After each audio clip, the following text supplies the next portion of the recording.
Hi, this tutorial started off as a demo I was going to do during my 2021 ONIE status talk, but after doing a dry run and discovering it ran longer than the talk, I figured it might work a little bit better as an edited tutorial video. So, enjoy!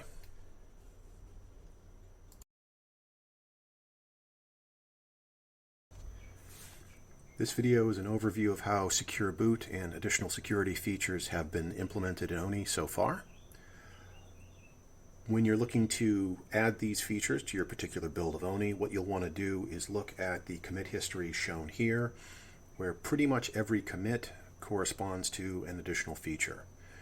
These commits add support for Secure Boot, so that's the signed shim, signed grub, signed kernel, all of that, as well as a signed demo operating system. Also adds Secure Grub, which is a feature that adds a password to grub to be able to configure it, and the configuration files that grub loads are cryptographically signed, so if they're altered, they won't load either. And it adds the option to have a login password for ONIE to restrict access to that as well. Now, all of these features can be toggled on and off using makefile flags, and the KVM x86-64 virtual platform has been used as a vehicle to demonstrate these concepts because pretty much anyone can run it. It is not intended to be the definitive example of how one should go about implementing this, as everyone's needs will differ. For example, ONIE knows nothing about how you'd want to handle your signing keys, whether they'd be local or pulled from a signing server or however you want to do it. But using the virtual platform, it can be a useful way to show exactly how keys would get signed, how they would get deployed, and what the end product looks like, as well as serving as a sanity check when you're trying to debug signing issues with Secure Boot. It's really helpful to have an example of something that works. So, with that said, let's take a look at what this looks like.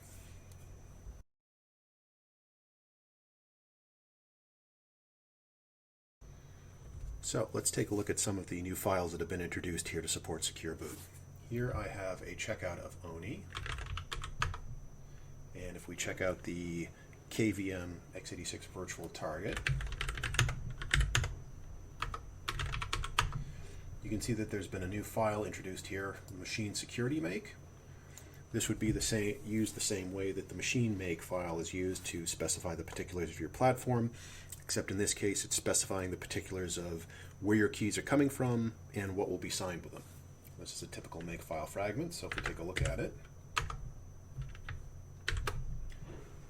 you can see here that it specifies the directory to pull the keys from.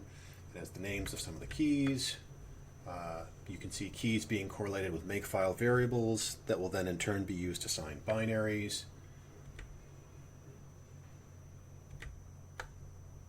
And then it also has some particulars like the grub user, and the password for grub can be supplied here, or you can supply it as a hash as well. The details become a little more apparent when we go through this.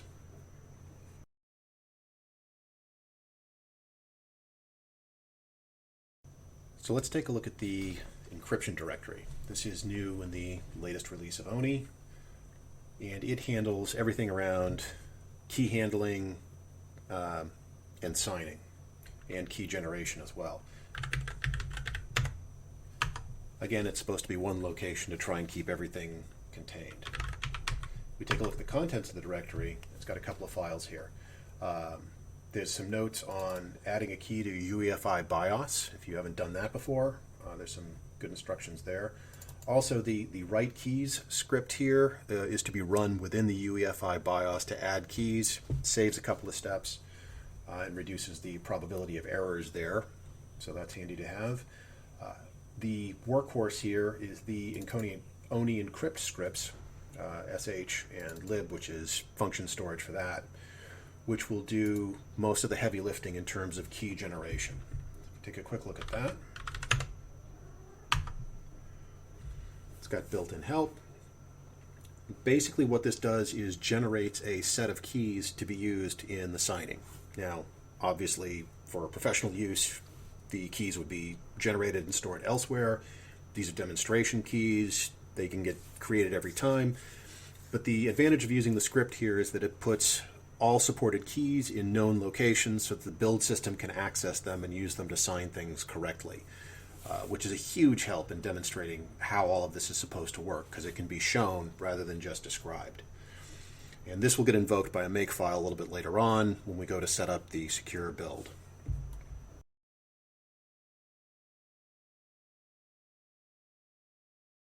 So now that we need to build ONIE, we'll use that using a Docker container, and I like to use Do, Dedicated User Environment, which is an open source program for building Docker containers that are a little more comfortable to develop in.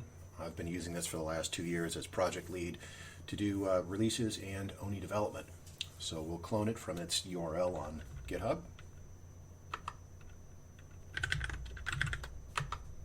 And here's what we've got. The makefile dumps out help, so we're going to install it. Okay, that's all set. Now we can actually run it. So do create, and I'm not sure what the command is to create an ONIE container. Let's take a look at this. So here's everything that it creates. What we're really interested in are the ONIE releases down here, and I want a Debian 10 release, so I will copy that and run it locally. Now Do also can be built and installed in the system. It exists in Debian 11 Bullseye, although the GitHub will have the latest version of things. So let's see what happens. I just installed Docker on the system, so I have to add myself to this. So let's do that.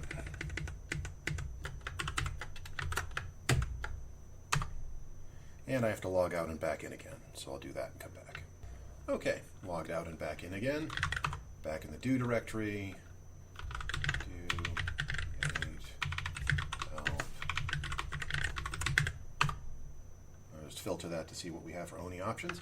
So as you see here, ONIE build containers can be created from any base Debian image. The Debian 11 is a little experimental at the moment, but hopefully by the time you're viewing this, that'll be stable. So do a Debian 10. Okay, so pulling the base image, because this is the first time this virtual machine has been used, building the container. All right, and we'll jump to the end of this. Okay, and we're finally done. So now I will exit Emacs here.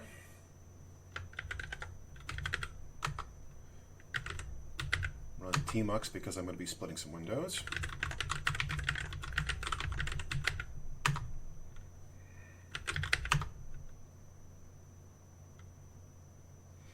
And we'll go from here. Okay, so I got tmux installed here. Pane 0 is going to be the do container that we're running. I'm in the do directory, and I'll just run it directly here since I haven't installed it on the system. Do run, and I'm going to start it as a privileged container. This is necessary to use the virtual USB drive, which I'll get to in a little bit. But basically it has to loop back mount the file system. It needs access to system resources to do that Docker containers wouldn't normally have. It's optional for how you want to do this. You can also do it outside of the container as well. It's just a little smoother to do it inside the container for demonstration purposes. So I'll pass this on to Docker.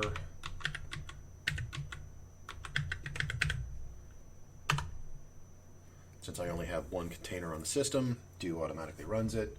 And if we just take a quick look back here,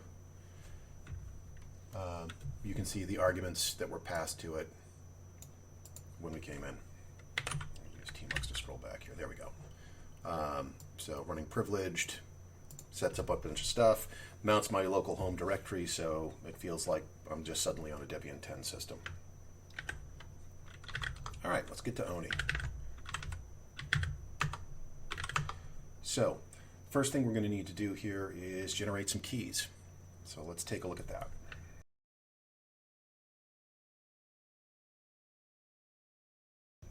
Okay, so the first part in Secure Boot is to have some keys present. Now, since the individual implementations of this are going to vary vendor to vendor, what ONIE does is generates a series of different keys that could be used in different contexts, either as the hardware manufacturer, as the NOS vendor,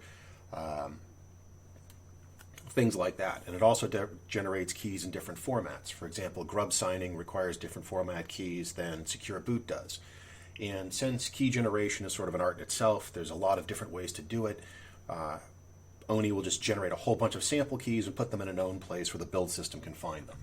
So if we take a look at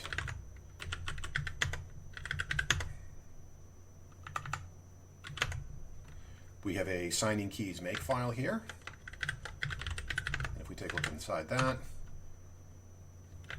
there we go. Again, makefile fragment with a couple of targets here. I want to distinguish here between signing keys generate, which creates all of the keys that you're going to need. If you need to redo your keys, reset them, clean, dist clean, we'll both dump them, totally reset things. However, keep in mind anything you've built with those keys now needs to be redone because you've just thrown away the keys. Signing keys install is signing keys generate plus installing it on the virtual USB drive. This comes in handy when we want to set up a virtual system that need the keys to it. And then signing keys values is an interesting target. It prints out whatever the makefile variables have been set to that deal with the keys as a way of tracing what's getting signed where, because that can get pretty complicated. So from within here, let's generate some keys. So I tend to forget the key name, the targets for creating the keys. But I do remember they have signed in them somewhere. So, oh, there we go. So we have, we'll do signing keys install, since this is the privileged container that can access the USB drive. So make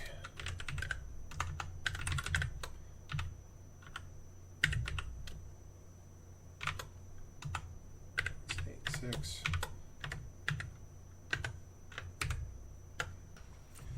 Now the generated keys here will be stored on a per machine basis under the encryption directory, which I'll show you in a second. That way, if you're doing multiple targets, you can have multiple keys for each of them. So we'll generate the keys now. Okay, and that's done it. And you can see at the very end here that it's created a virtual USB drive. We'll use that in emulation later, but it's put the signing keys onto the USB drive. And if we scroll back up here, you can see all of the various keys that it's created here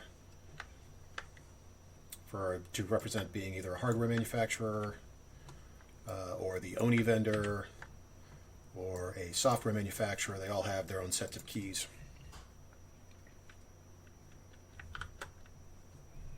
If we take a look at the encryption directory,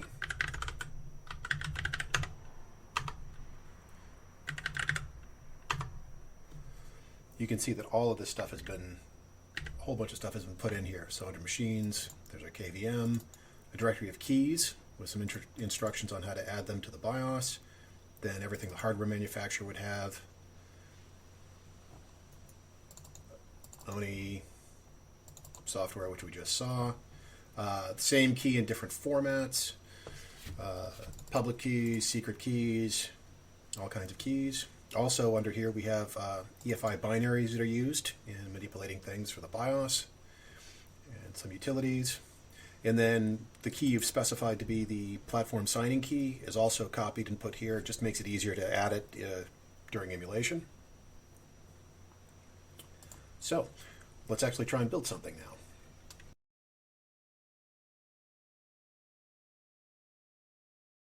So we'll move back into the build config directory.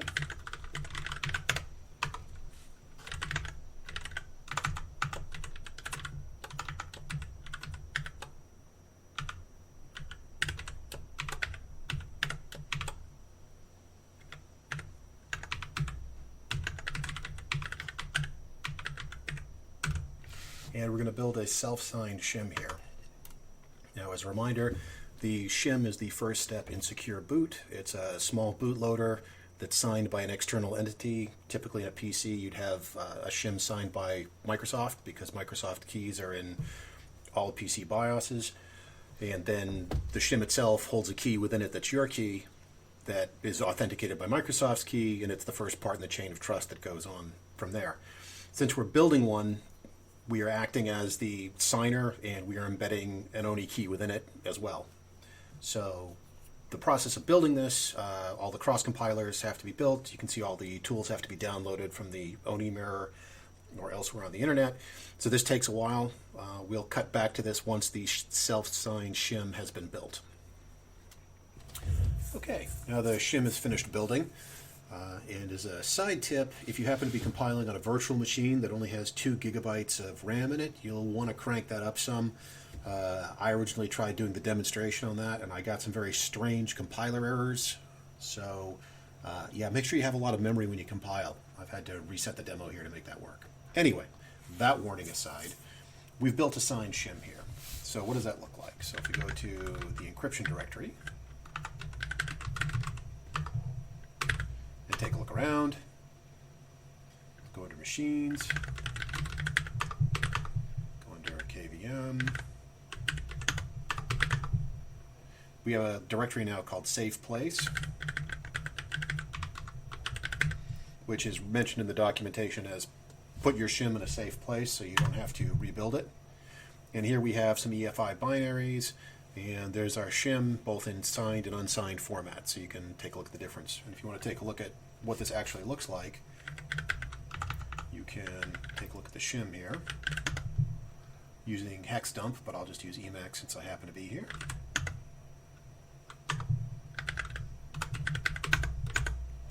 Hex mode, and if we jump to the end, you can see in here we've got a little bit of text.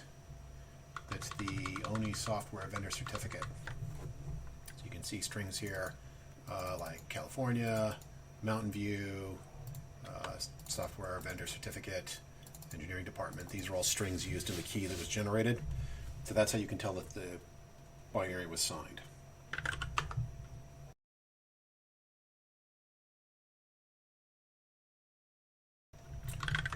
Okay, so now that we have our signed shim, let's actually finish building ONIE. Let's get back to the build directory. Build config. All right.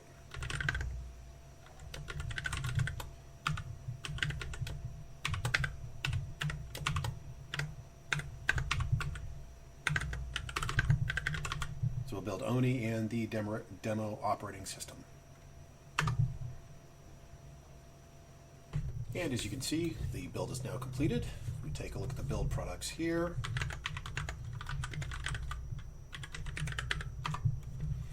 We can see that the demo operating system is built and our ONIE recovery ISO is built. And so now we can go about the process of actually configuring the virtual target for secure boot, which will be the next step.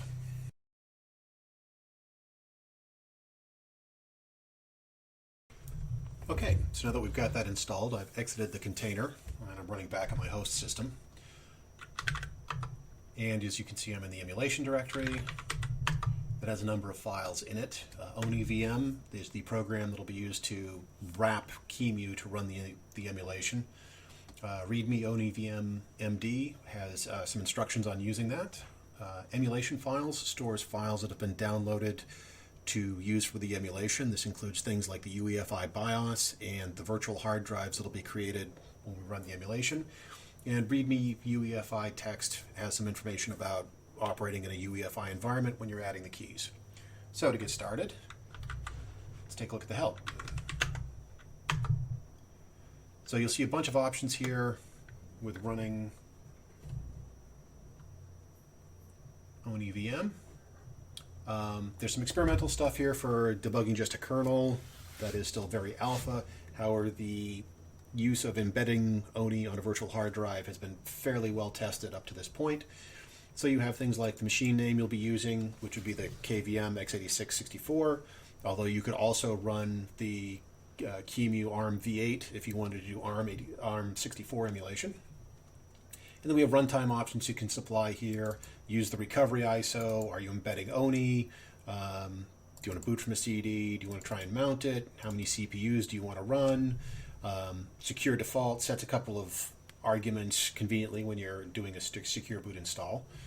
You can use UEFI BIOS or legacy.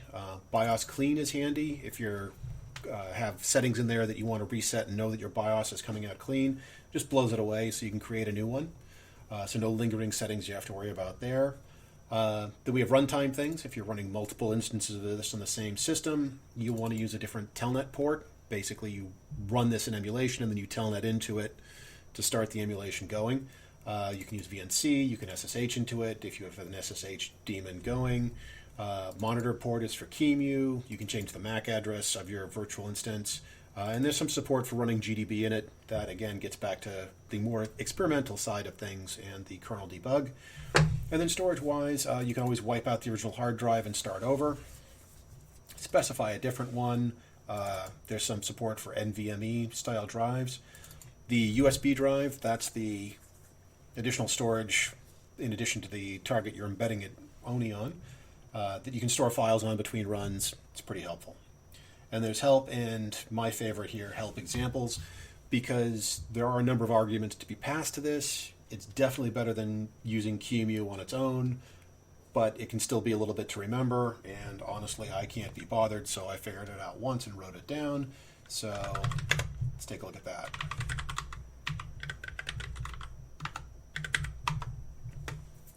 And what we want to look at here is setting up the KVM instance. So it's this line here.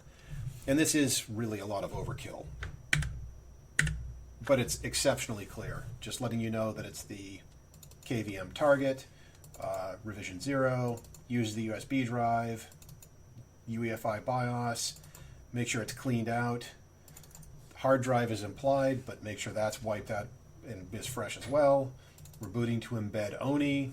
We're using a boot CD, and that ISO is the one from the build directory. So let's kick this off. And your host has to have QEMU installed. So you get this useful error message on that. Let me install that, and I'll be right back.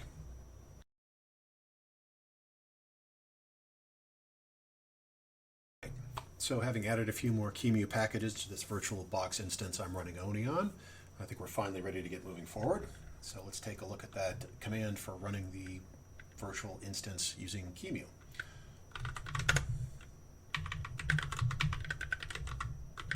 And I'm using Emacs here because I want to be able to scroll up cleanly. So there's the line we want.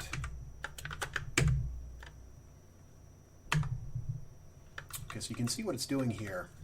So it's applying QEMU settings. Here it's detected that we're in a VirtualBox instance. So there's no KVM support available for the emulation to use the host processor. So it's running emulation, it'll be a little slower. If you're not in a VirtualBox instance and you have KVM installed, then you'll see better performance.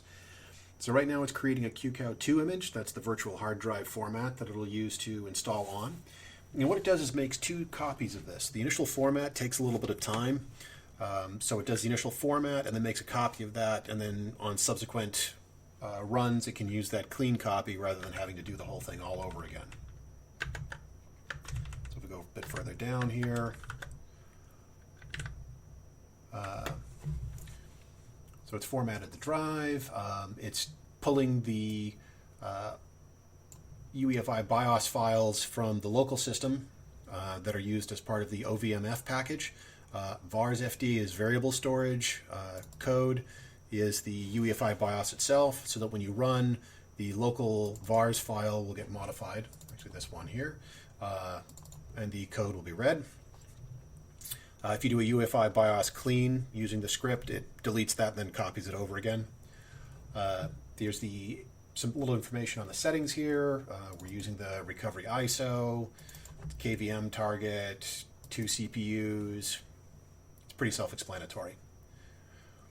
Now as we get down here, you can see the actual QEMU command line that was invoked, which is all of this.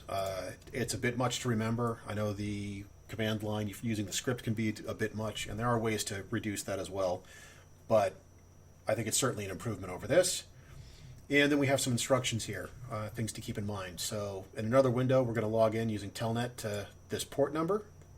If SSH happens to be running on the host, which it won't because we'll be booting into the BIOS initially, we could use that port. And then a couple of things to keep in mind when you're running. F2 will drop you into the UEFI BIOS when you're booting up. Down arrow will drop you into grub. If you need to get into the QEMU monitor, that's Control A, then C. And so here's the process of getting everything set up. We're going to embed ONIE. We can also install the OS there. We can mount the virtual USB drive when we're in using standard Linux mount commands. And ping doesn't work here, but the networking is still there, so that's an interesting quirk and a bug I'd like to see solved at some point. But for now, we'll get by with it. So let's actually log into this. So I will split the window here using tmux. Telling that to the local host. We are connected. And hey, now we can embed ONIE. So let's focus on this since we don't need the other window running. And so we're booting off the recovery ISO. And this will go through the whole process of installing ONIE. That'll take a couple of minutes because we're running an emulation without KVM. So we'll jump cut from here.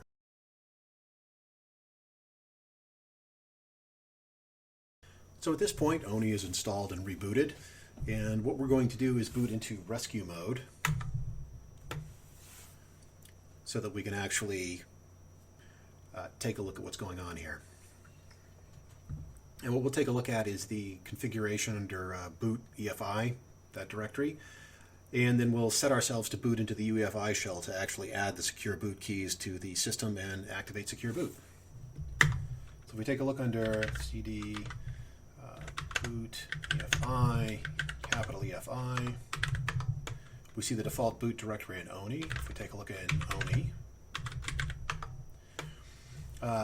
we can see we've got a couple of things. We've got our signed grub configuration, which if we're using secure grub, that'll come into play. We also have our shim, which is our first stop on booting. And if we take a look at the boot CSV file, ONIE, we can see that it's a reference there to use the shim as the default bootloader. If you're not familiar, CSV files are a way for the UEFI BIOS to reconstruct its boot entries. So it scans for these, and then it associates the shim x64 EFI with ONIE. Now, way back I'd mentioned that we were building using a USB drive. That comes in handy here, or will in a second when we go to actually put the keys on, but we can take a look at it. So mount, DDB.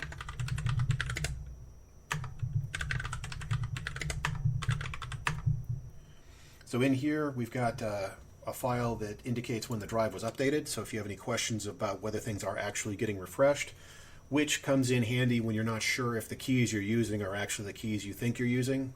It can be useful to see that the drive has or has not updated. There's the instructions on using UEFI, and then we have the keys directory here.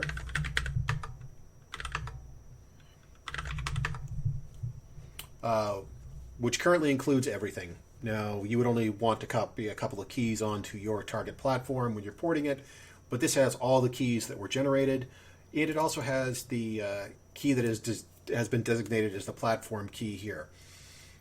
It also has a script here, write keys NSH, which we take a look at that. This is a UEFI script for executing a few commands to load the platform keys and the key exchange keys into the database as well. You can just run it and it'll deal with that.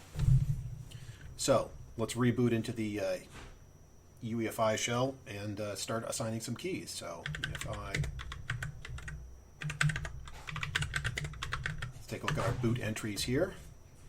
Okay, there is, and this is going to vary if you have a non-emulation BIOS.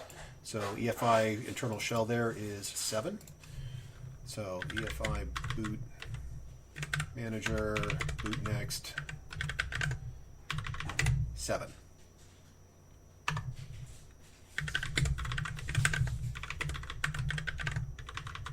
As always, it helps if you can type. Okay, so we see boot next is 7. So let's reboot.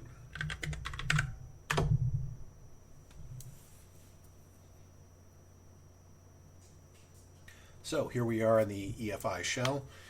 Now we want to copy the keys into the UEFI BIOS or get them added there. There are two methods of doing this. One is what we're doing here, which is using the virtual USB drive, which I'm doing because with build automation, it's easier to just have it here for demonstration purposes. For a real switch, you'd probably have to copy it onto the EFI partition and have it copied from there, since the BIOS can access to that as well. But here I know that FS2 happens to be where the USB drive is. Don't ask me why I know that. It's because looking at this, there's nothing that seems to really tell you that that's what it is, but I know from experience that it is. So go to FS2, CLS to clear the screen. So if we look, okay, there's the keys directory and our README UEFI instructions. So if we cd to keys, take a look around, and there's our write keys script. So let's run that. Write keys.nsh.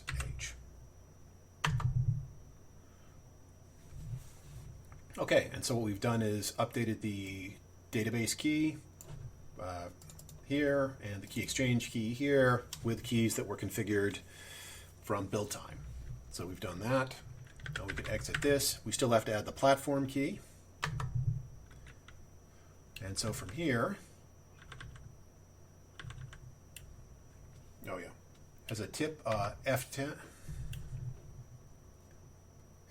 will, there we go. Let me get rid of my menu bar so it's not constantly sucking up the key hit. F10 will get you backed out here. So go to Device Manager, Secure Boot Configuration. We are going to set Secure Boot Mode to Custom.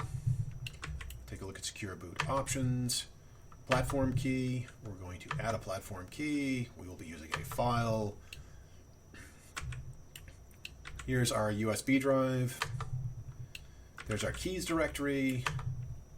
And here is the platform key that was designed at, or designated at build time to actually be used. Let's add that. All right. Commit changes and exit. And we can just hammer on the F10 key to back up out of this. So we're back to that. Great. Go to Boot Manager. And we will boot off of ONIE. So that's the next thing up. Okay. So Secure Boot should be active.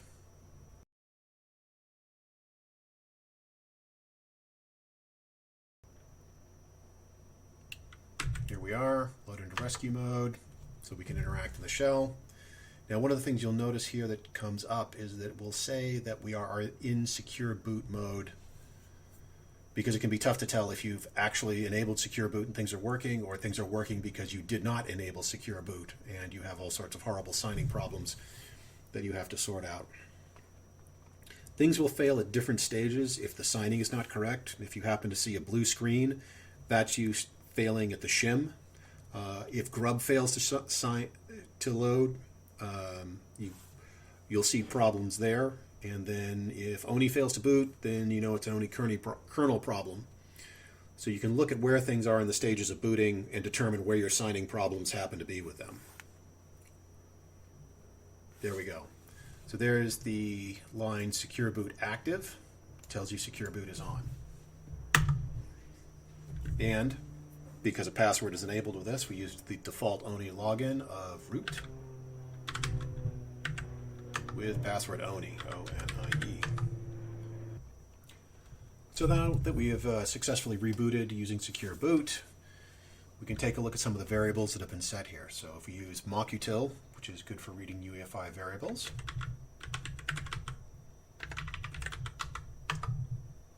you can see a bunch of options here.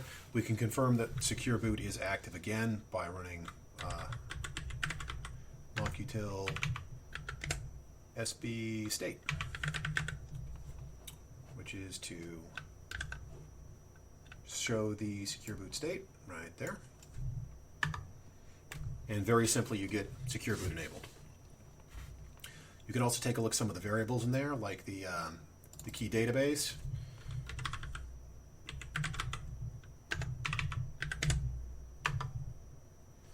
And you can see here, if I scroll back up, these are the certificates that ONIE generated. You can see again, engineering department. This is the software vendor. There's Mountain View. So similar strings, and you can change these using the encryption script as you need, but probably you'll want to generate your own signing keys. There's a reason they have security professionals to do this sort of thing. But just to get the idea of how things work and understand the flow of it, here's where these things are. Now, if we reboot, we can also turn off secure boot, at which point the password will go away, so you can log back in just like it was regular ONIE. And it will disable some other security features like secure grub, which can be played around with. It's possible to enable that, again, using the machine-security.make file. So there are a number of options here, but hopefully this has proved to be a useful introduction to get you an idea of how everything's set up and how it all works. And that's it. Thank you.